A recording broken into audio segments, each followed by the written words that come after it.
Hello, હું doctor નમ્રતા ત્રિવેદી. આજે તમારી સાથે ડિસ્કસ કરી શરદી ઉધરસની કોમન હોમિયોપેથિક દવા. આજે આપણે 3 દવા ડિસ્કસ કરશું: ડ્રોસેરા, રૂમેક્સ અને સ્પોન્જિયા. ફર્સ્ટ ઓફ ઓલ ડ્રોસેરામાં શું છે કે સતત મોટી ખાંસી ચાલુ થશે. મોસ્ટલી રાતના ટાઈમે આવશે અને સુવાથી એની ખાંસી વધી જશે. કંઈ પણ બોલવાથી અને ગાવાથી પણ એની ખાંસી વધી જશે. સેકન્ડ રેમેડી છે રૂમેક્સ.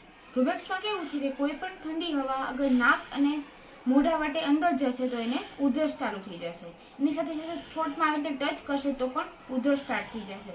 અને મોસ્ટલી રાતના ટાઈમે એવી ઇરિટેટિવ ઉધરસ આવશે કે એને પેશન્ટને ઊંઘમાંથી ઊભું થઈ જવું પડશે.